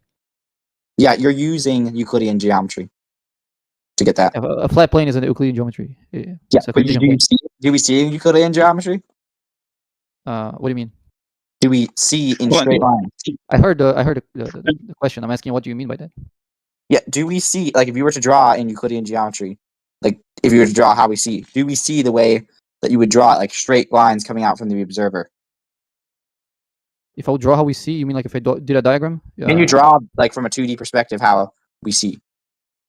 Sure. But that's missing the point. That's a step removed. In order to get an angle, here's the you need to problem. He's create the assuming- baseline. The baseline must be flat. It must be flat in order to get an accurate angle. Correct? I think you're in the wrong server. I'll send you Oakland No. server link. How, you just said you Yeah, don't Baker, treat you're angle assuming that we measurement see as in not being perfectly flat. straight lines. Yeah, you gotta go one at a time. It's either fuzzy or word salad. Well, you guys are trying to talk about. You say we don't assume that it's flat, but in order to take an angle, yes, you absolutely need an angle to be. That baseline has got to be flat. Correct? You can't get an angle measurement without that. What baseline you mean? So it just looks like that because it's so big, like Earth is so big that you can't tell. So therefore, it's treated Hang as though it's flat because therefore you can't get an angle off of a curved baseline. So therefore, it's treated as flat always. Slow down. Okay. When we get an elevation angle, we're talking about the angle above a horizontal plane of reference. That horizontal plane of reference, of course, it's flat because that's a plane, and planes are flat. That's not the Earth's surface. That's just a plane of reference that we use for elevation angles. You get that, right? Yeah, that's how it's always treated. The Earth is always treated as a flat plane. It's never treated as curving. Yeah, but that's not the Earth. That's not the Earth. It's a plane of reference. But that's the whole point of this argument is to try to prove this thing in one way or the other, or to try to. It's like, what are we talking about? Your argument is that a plane that is not the Earth is flat. Therefore, the Earth is flat. That doesn't follow. No, I'm just saying that it's measured flat. It's treated as though it's always flat, and What you is guys measured say, flat? "Well, we don't treat it as though it's flat." Well, you have to in order to get a flat baseline. Well, What do Fuzzy, you mean by well, let me ask Fuzzy, if the Earth was a sphere, if you were on a massive sphere, and if the stars were all light years out there, could you still get an angle of elevation to the star by using like a horizontal plane of reference that would be perpendicular to Plum? Technically, it would shoot off the globe into outer space, but could you use that horizontal plane of reference to get an angle to the star? Sure, but I can't imagine you'd be very accurate over long distances. You said That's sure. the point. That's why. No, I hear you on like maybe accuracy and specifics of like distances and how it's all worked, but that's where the globe guys think that it's happening. Because No, I know that, but that's the thing. But how are you going to treat that? How are you going to accurately do that when that baseline is changing by hundreds of miles per GP? And you think that there should be all this curvature you also have to account for, but you don't. We do. I don't think you've ever seen how a fixed No one navigates fine or straight lines. anything. Hang on. When you're doing selection navigation fix, like when you're using those angles to try to get your position, you're definitely working with curvature when you're computing, let's say, azimuth. Stars drop down like when you happen on a curved surface. Yeah, the calculations used for Very selection simple. navigation fix, the calculations used for selection navigation fix are definitely treating Earth as a sphere. Yeah. So Bacon, do we see in Euclidean geometry? I don't know what the question is. Can you elaborate on that? What do you mean by that? So do we see in perfectly straight lines where like if you were to draw straight lines from an observer's eyes infinitely, would that be accurate to the way we would see that we see? Are you saying if the path of light is a straight line? Is that your question? You know what he's saying. Like, come on. Don't now. really. If he's asking if the path of light is a straight line, then I understand the question. I'll say generally yes. Yeah. So in Euclidean geometry, do parallel lines ever converge? No. Do parallel lines appear to converge in reality? No. So can perspective be Euclidean? Wait, you just said perspective that parallel lines do not appear in reality to converge. You just said that. Yeah. Parallel lines Wait, they don't? converge. Do they Parallel appear lines to don't converge? Do they appear to converge in reality? Not do they actually? Do they appear to converge? Their projection in your vision do converge. Can you That's just not the answer same my- as the lines themselves. Well, I'm giving you a more clear answer So that's than what he you just asked said. me. He said, "Do they appear to?" The answer is yes. Just No, say that's yes. not true. Perspective Hang is on, not hang on. Euclidean. Hang on, Parallel hang on. lines don't appear. You're going to tell me that any grade schooler doesn't know that train tracks appear Hang to on. converge? Hang on. If you go above the train, the train tracks, and look down, they're going to be parallel in your vision. They're not going to appear to converge, right? Yeah, they will still go towards each other. No. If you look down, if your vision is perpendicular to the orientation of the railroad tracks, they're not going to appear to converge. They're going But to be I parallel. don't believe that's what he said. You're trying to be semantical with something he didn't say. No. The answer to the question They depends. appear to converge, but in Euclidean geometry, they never converge. So perspective isn't Euclidean. Our eyes are way more complicated, and you cannot really That draw. doesn't what mean we- perspective isn't Euclidean. Perspective Wow. describes a transformation. Can I elaborate before you start Yeah, looking? I've heard what you say. It's you basically just No, I described haven't finished saying, without so you didn't saying it. hear what I'm saying because I wasn't done saying it. So you couldn't possibly have heard what I said if I didn't say No, that. I heard what Jesse and stuff say. I don't think Jesse's here. No, let me see what Jesse passed what you said it for. I've heard he him. wasn't here in this conversation. I don't know what you're talking about. He says it's something about. Okay, I don't whatever. care. He's not here. Yeah. Let me Yeah. speak. Can I Just speak? say some It's not time. good faith engagement, bro. Okay, go ahead. Can I speak? Okay. When we have parallel lines and we look at them, of course, we're seeing, when we say that we see in perspective, we're talking about the transformation that perspective does. We see a three-dimensional space, but our vision is two-dimensional. The image that our eyes get is a two-dimensional image. That transformation from three-dimensional space to two dimensions in our eyes, that's what we call perspective. It describes the transformation.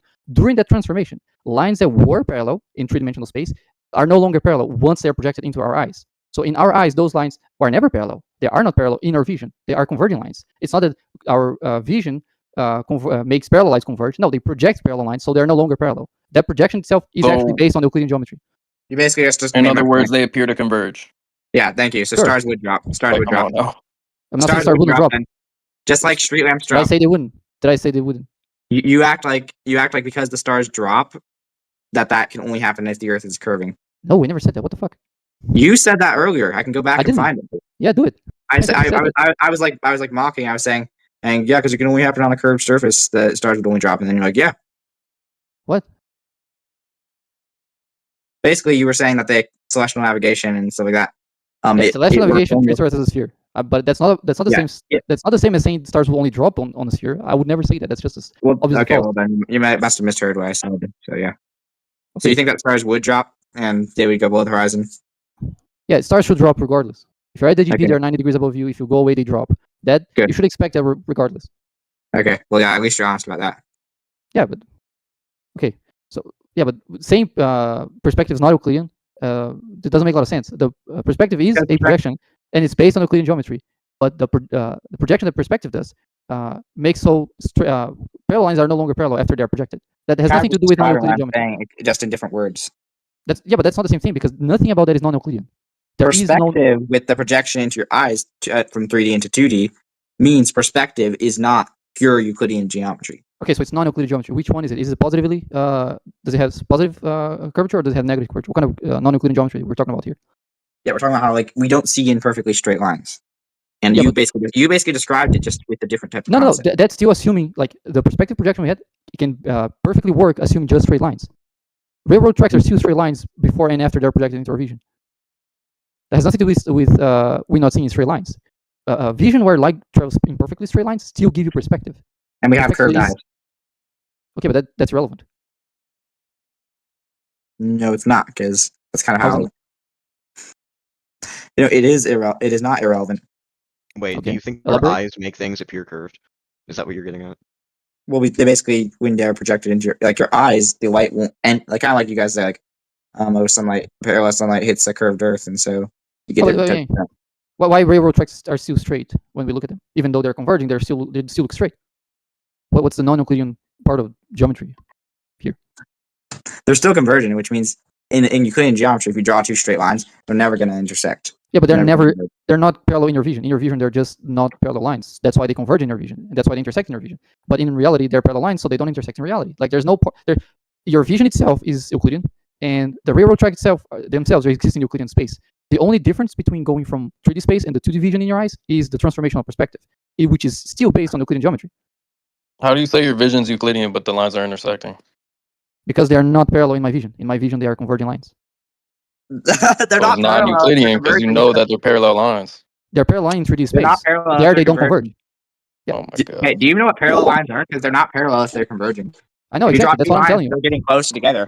They're That- not. that's Those aren't parallel lines. That's what I'm saying. You have two separate things. One is 3D space where railroad tracks exist. The other one is 2D space where that gets projected into and forms your visual image. Those two things. No, you gotta wait. Hold on.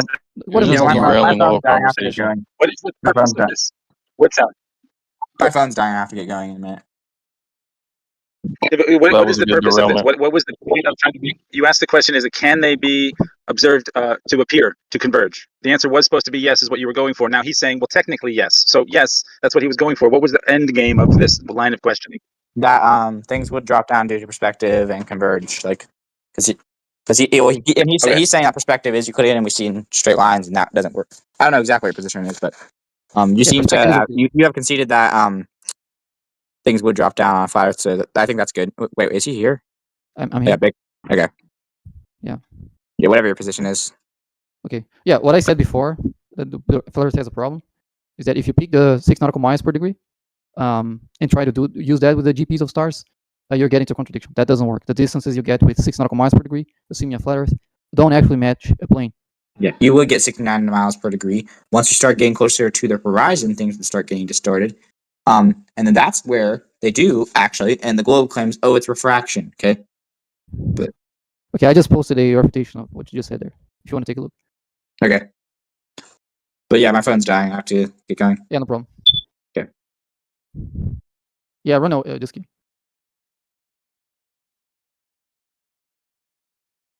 Is Fuzzy still here? Sort of. I'm driving and I'm gonna not have good service. All right. Well, I was gonna say you got the floor now because Wordsalad's gone.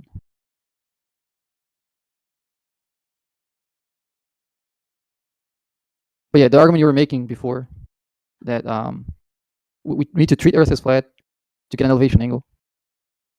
I think you're the only one that would make this argument here. All angles need straight lines. That's all. I mean, anyone should make that argument. Yeah, but does that mean that one of those straight lines have to be Earth's surface?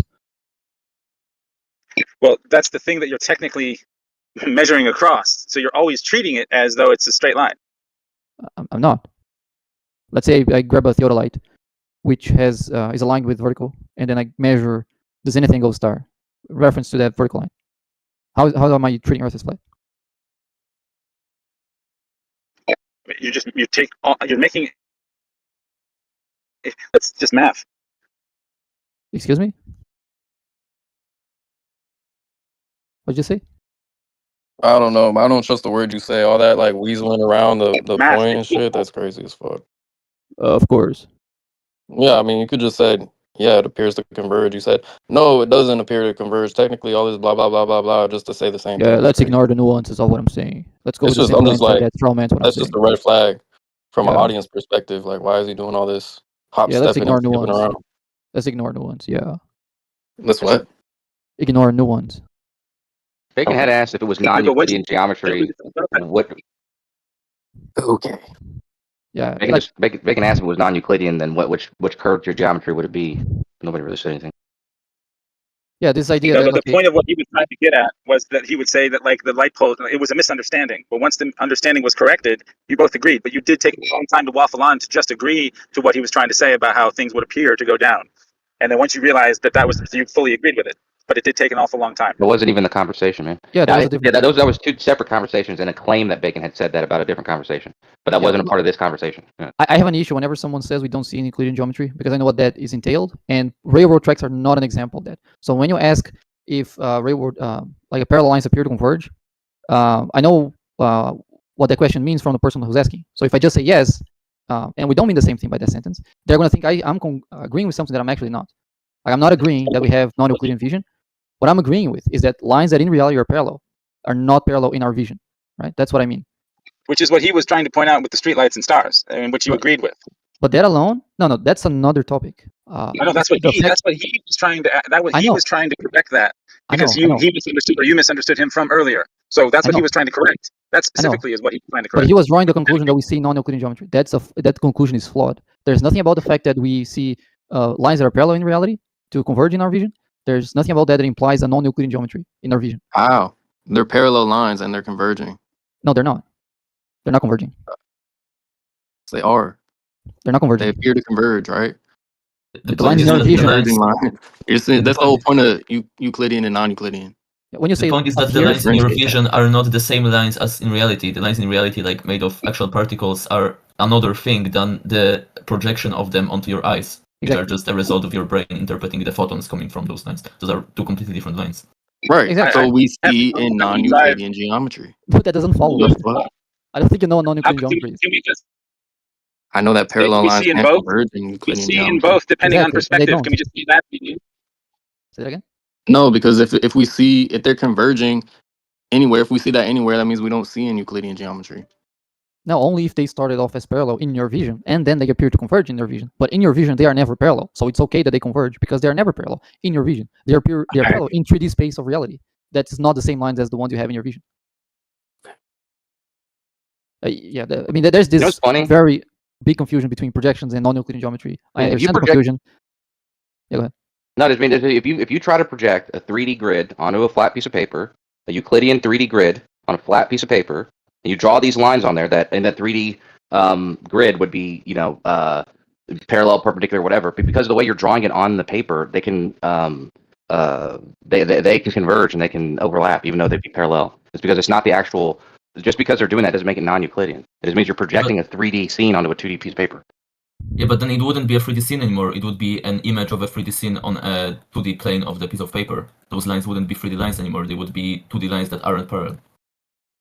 Yeah, making it non-Euclidean. Like I don't know. You don't know what non-Euclidean is. I don't think you know what non-Euclidean is.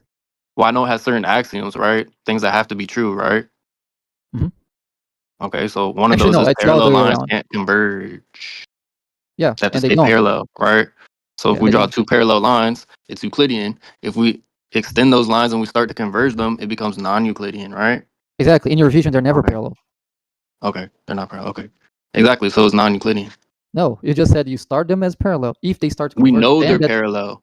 No, we know the real lines are parallel. The projected lines in our vision are So not then when parallel. we're seeing it, we're looking at parallel lines appearing to converge, which can't happen in Euclidean geometry. Yeah, you're not getting it. Okay. Let me try again. You have two lines. They start off as parallel, and then as you progress them, they start converging. That's non-Euclidean, right? Now, that doesn't happen in your vision. That doesn't happen in reality. It doesn't, like when I look at them at my feet, they're not parallel.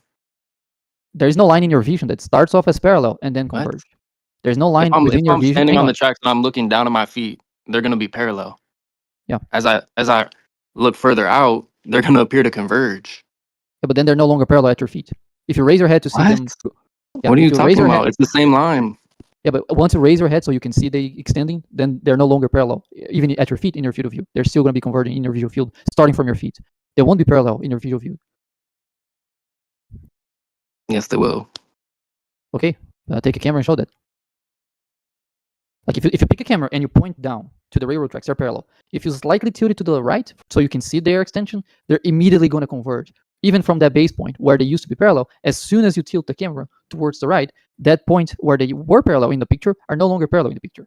You're never going to get a picture where they start as parallel and then converge. That's why that's not Euclidean, non-Euclidean. The point is basically that they are straight. If it was non-Euclidean, then they would be bent. If I understand it correctly. Say it again? Like I'm saying that the point is that the lines are straight, but if it was non-Euclidean, then they would be bent. Well, they don't have to be bent. They just have to converge, even if they start as parallel. Like if you start them at the same direction and just move them, and they converge, then. These literally, the picture I just posted, it starts as parallel, and then it converges in the distance. There's no point where those lines are parallel. We know they're parallel. Not in the picture. In the picture, they're constantly converging. Oh my god, you're weaseling out. Projection is. No, I mean we're looking at it. We're looking at parallel lines appearing to converge. That doesn't happen in Euclidean geometry. In the picture. There's nowhere in the picture where they're parallel, right? They're not parallel in the picture. Yeah, they're not converging in the front. They're not converging in real life where they are parallel. They are converging in the picture where they're not parallel. So you because don't we see a non-Euclidean geometry, or else we would just see straight lines all the way down. What are you talking about? Yeah, I'm not talking about anything. Just forget it. I don't think I forgot it a long time ago. In the image, are the lines straight? In the image of by your feet, they're parallel. They appear to converge. Straight? And we know they're straight. We know they're parallel lines. So rail. Yeah, but what he's saying is if you take that whole image, if you follow the line, they can't possibly be parallel. Right? We if know they're down the line, then they're diverging towards you. No, this guy's committed not to get it. I don't think there's any point. You're committed not to get it. Look at the lines in the reverse. Look at the lines in the reverse way, right? The lines would be diverging towards you, right? They won't be parallel.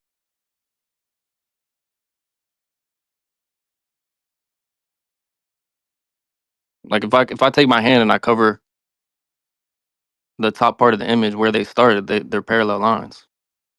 They're not, though. That's what he's trying to convey to you. So it would be non-Euclidean. I'm So it's telling you, he's committed not to get it. Like, there's if no you look at point. my picture, there's no, there's I don't know We what know they're parallel there's lines, no. right? We know they're parallel. We know that, right? Or we don't Yeah, know we're that. saying different things though. We're saying in the picture, those are not straight lines. They can't be parallel, right? They appear How to are they not be parallel because we see in non-Euclidean geometry. Yeah, but this picture I posted is not even based on eyesight, right? It's based on it being on a 2D piece of paper. It's a 3D Euclidean grid, and those lines are parallel in 3D. And because it's being projected on a 2D piece of paper, nothing to do with your eyesight or anything, those lines on the flat piece of paper are making you think that they're converging. And I mean, they appear to be converging. Makes you think that they're so for some reason not parallel and whatever. But this is just a projection. There's no reason to claim that this is a non-Euclidean image. This is an image of Euclidean space for a fact. The image itself is also Euclidean. You have two Euclidean things. One is three-dimensional, the other is two-dimensional. What moves one from the other is called the projection. That's what perspective is.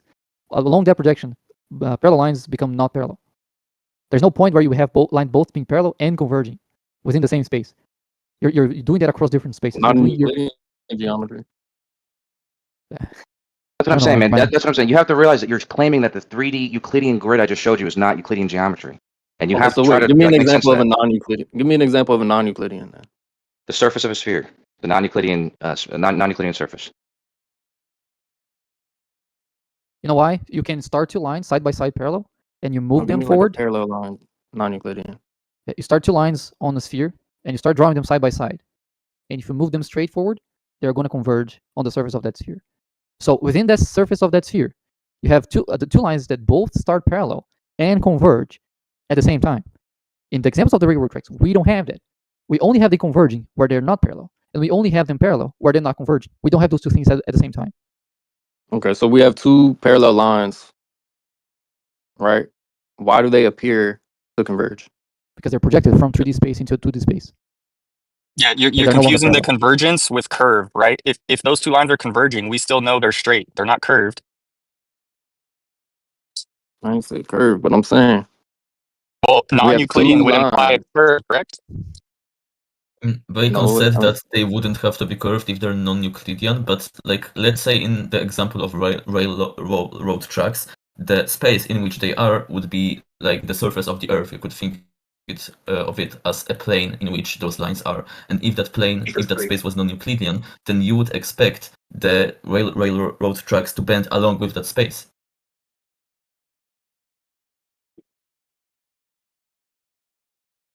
But they don't bend. I think the moral of the story is just because the things that we see are parallel lines and we see them converging, that's not evidence that we see in non-Euclidean geometry. That's evidence that we see in perspective.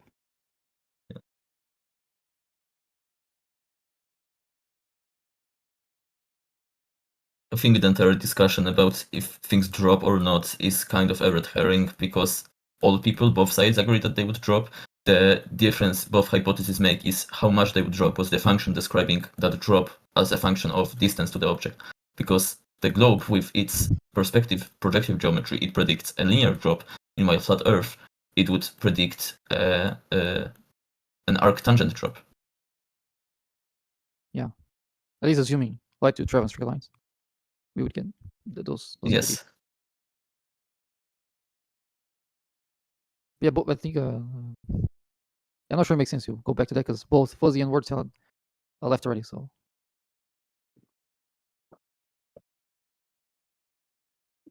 anyway.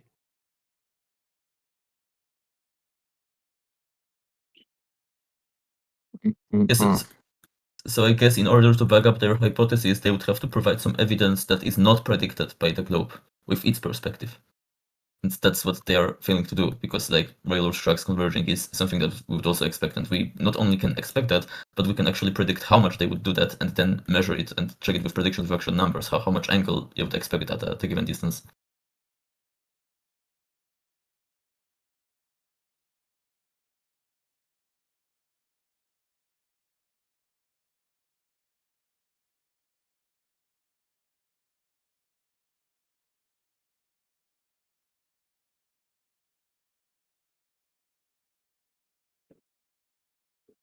What makes me wonder is what those people who say that we see in non-Euclidean geometry even mean by that. Like, do they mean that the space on which the image is projected in our eyes is non-Euclidean, or that like the physical space itself is non-Euclidean. Like it isn't even specified, so we can't even Yeah. rebuild it because Well- like that's why I have to make those guesses that maybe like they mean that the grant is non-Euclidean on which the tracks are, but because they will never specify, you have to guess it by Why are you yourself. talking about what it us means. like we're not here? And I think you're strawmanning, dude. Why don't you guys understand? You guys are still talking about this? Yeah, Yeah, we're in a because- flat Earth server. Of course. Yeah, because everyone went quiet, so I wanted to continue the conversation. So Yeah, Well, I'm just gonna. we don't see like God. We're not omnipresent beings that see in Euclidean space. We see perspective from our single perspective. We have one angle. We're all everything that you were talking about all goes to that one angle. The light all from all those places that are in Euclidean places. The sources are in Euclidean space. Those all enter your eyes into one angle, which is your position. And there's no way to have you draw something from a one perspective and draw it Euclideanly. That's a word. Well, why not? Oh, I think you mean 1 point, right? Not one angle. Yeah, This is just AI slop, but this is what I'm saying. All right. Okay. Visual projection. Light from the tracks enters your eye and hits your retina, which is curved 2D surface. Mapping 3D parallel lines onto this 2D retinal plane creates perspective convergence. Mathematically, this is projective, not Euclidean mapping. Well, but if you take a picture, then that's a flat grid detector. The same thing happens. There's It's no curvature. it's a round lens. What are you talking about? No, you don't need the So it's round. not lens. Take a Euclidean. pinhole camera. That's still Euclidean. You can It's grab. projective. You can Okay, you're take playing it. or not? Where do you now? Who gives a fuck? The light enters your eyes and then your brain maps it out. Right. And appears to point is that there's converge, a which claim can't that- happen in Euclidean geometry. Oh, it So can. like all this little the mind games is not working. No. Obviously can. Already- There's no Even curvature. mainstream just confirmed it. There's no ChatGPT curvature. just confirmed. Bro, just stop talking for a second, please. There's You no. stop There's talking. no. I'm responding to you. There's no. I'm You can responding to take you. off the. Everybody has a right to talk. Let them talk, please. Be respectful. Thank you. Yeah, you can take off the lens of a camera. Use a pinhole camera with a flat sensor. You still get the railroad tracks to converge on a picture taken by a pinhole camera, no lenses, no curvature, no anything. Just a flat sensor and a hole. They're still converging on your picture. There's nothing curved about that. There's nothing non-Euclidean about that. There's just a big confusion on what non-Euclidean means. You're confusing projection with non-Euclidean geometry. Those are different things.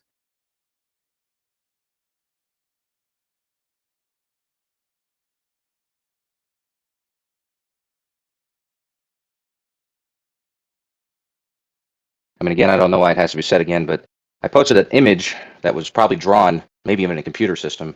There's no eyesight or camera lens or anything that has to demonstrate to you why this happens. It has nothing to do with your eye being curved or any sensor being curved. It's just a projection from 3D to 2D. And a particular one called a perspective projection. Because you could do a orthographic projection and then they wouldn't converge. But then you still could make an argument that orthographic projection is non-Euclidean according to their definition of non-Euclidean, because if you let's say you draw a cube from a side view in orthographic projection, like the up and down sides of the cube, they wouldn't be squares; they would be like rhombuses. Exactly. That's why their definition is flawed. It's because you start looking at Euclidean spaces and you're calling them non-Euclidean for some reason. Yeah, and then you could make an argument that the square, we know that it's square in reality, that side of the cube, but in the drawing it's a rhombus, and What's it's a rhombus? changed, so it's like maybe I'm using the wrong word, but No, you're not like, wrong. no, That's right. that- Rhombus is right. Yeah. Yeah, but on it's the rhombus, like- there's still not. There's no convergence, right? The opposite sides are still parallel to each other. Maybe you mean a trapezoid. Oh, a trapezoid, yeah. But then that's not a orthographic projection. On a trapezoid, squares don't be on a orthographic projection. Squares don't become trapezoids. They might become the other thing he said, rhombuses, right? Like Yeah, the rhombus is like a figure- diamond. Like the figure where the opposite sides are still parallel, but like the angle between them That's is kind of shifted, so it isn't the square anymore. Yeah, that's Oh, a then the rhombus. Yeah, that's a rhombus. Then you're right. Yeah. So if we see in Euclidean geometry, why don't we see the train tracks just go parallel forever? Because they're projected into your eyes. Okay, so that projection is non-Euclidean. We're seeing parallel lines converging. No, it's not. Why don't we Well, see it not converge then? Why doesn't it Because the just stay projection- parallel? Yeah. Well, then the projection changes projection is not Euclidean. No, projection doesn't preserve parallel lines. Doesn't mean it curves them. Then it's not Euclidean. I don't think you know what Euclidean means then. Non-Euclidean implies curved space. There's nothing curved. There's no curvature in the projection. In projection perspective. Perspective projection. There's no curvature there.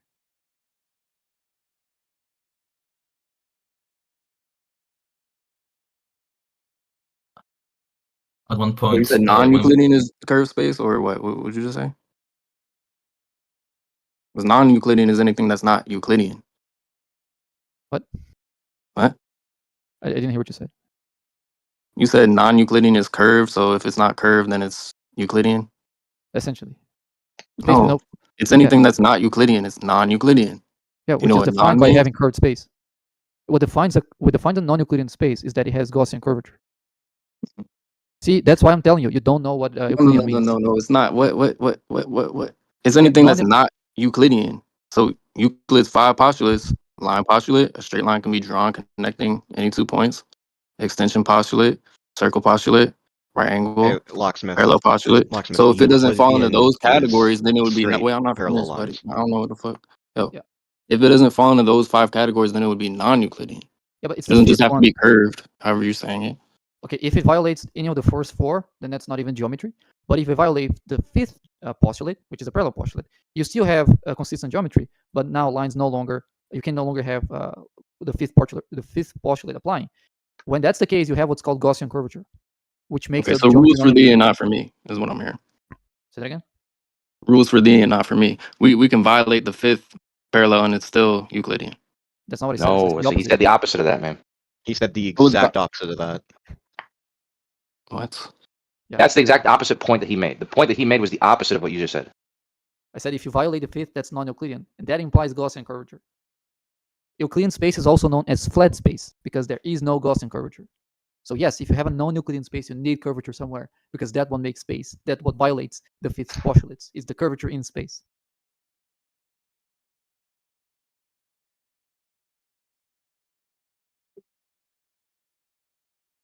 I think you should get some education on this topic first. I mean, I'm looking at it. So You had done that before. yeah, I'm looking at it right now. Yeah. I don't see anything about the curved or whatever you're talking about. Yeah, Gaussian curvature. Look for Gaussian curvature. That's not in Euclid's 5 postulates. I know exactly because that's the one that doesn't have Gaussian curvature. All right.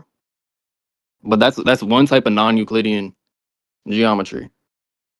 But if it breaks the 5th postulate, then it can't be Euclidean. That's what I'm It saying. might not be yours. That's probably why you're trying to clarify. Oh, is it curved or what type of? But it can't be Euclidean if it's violating the 5th postulate. Euclidean space is flat space. If it's not Euclidean, it's curved space. Having curvature in the space is what makes it not comport with the 5th postulate. There's nothing curved. There's no curvature in perspective. That's still a Euclidean transformation. It's just a non-linear one, but it's still Euclidean. Because it's not linear, you have parallel lines no longer becoming parallel after they are projected. It's a non-linear transformation, but it's not a curved transformation. There's no non-Euclidean anything there. You can completely. You're saying there's no non-Euclidean.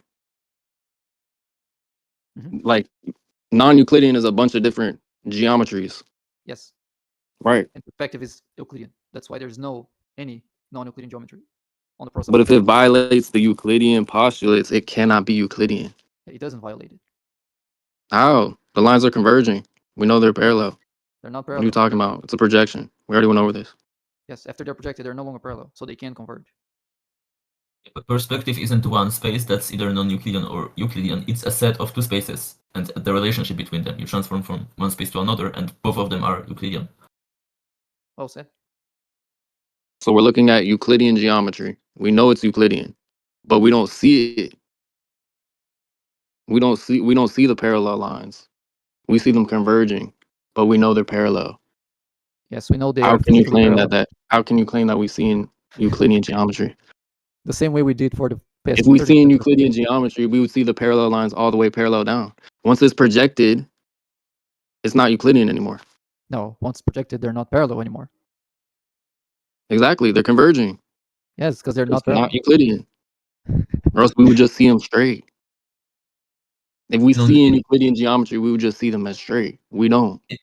In non-Euclidean geometry, you have lines that are still parallel, but yet they are converging. Yeah, in the same space. Exactly. Yeah, in the same space. Yeah, but this is not in the same space. They are converging in space. Now it's got to be in the same space. Like what? Yes, it has to be in the same space. Non-Euclidean geometry is one space. We have 2 spaces here. One is the image that you're seeing. That's the projected space, which is 2-dimensional. The other is 3-dimensional space, where the original lines are.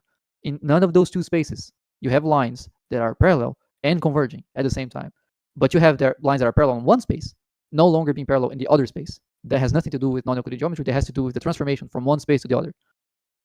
But I don't think you're gonna get there because I already said that many times. Once it gets projected or whatever, then it's a whole another space, and then now we're just looking at this, and we just forget about the reality that's in front of us that we're No, we don't actually forget. looking at and what We don't we need to see forget. and how everything appears. We forget that space.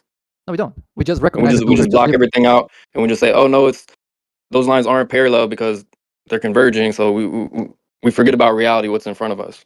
No, we don't If have to. that's what you're saying, then I agree. I guess you want to No, compartmentalize everything that's all I'm saying. and act like there's Is he cutting off? not reality. Mic check.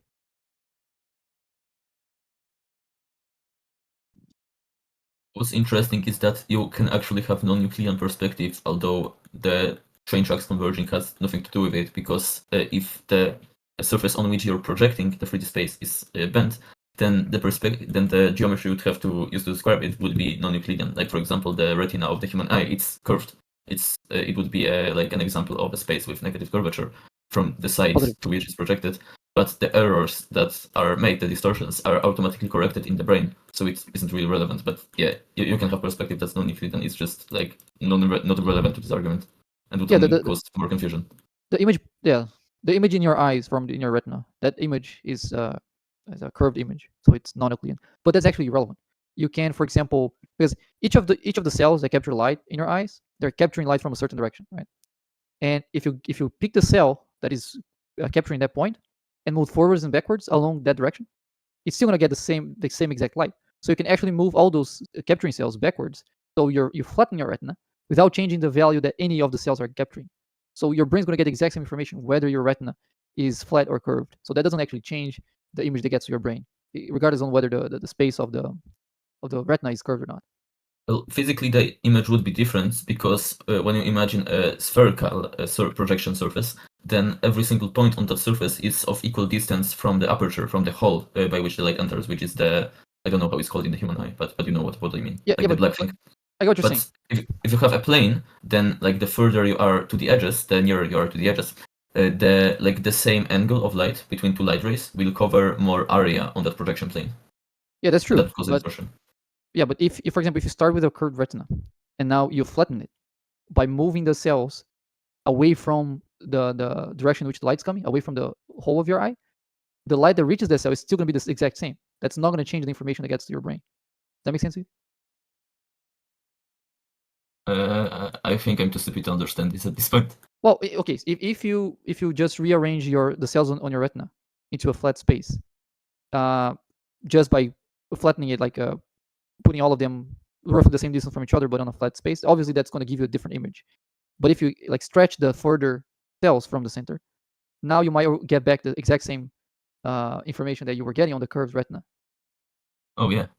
Yeah, that's what I'm saying. So it doesn't really matter if the retina is curved or not. It matters what your brain is doing with that information, because you can get the exact same information with a curved and with a flat retina, depending on how the cells are spread on the retina.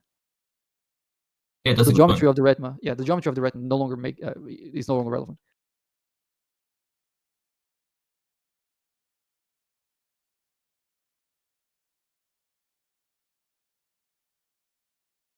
It's a bit of a complicated thing to visualize. No, I got it the second time when you explained it that way. Nice. Bingham or something? I forget.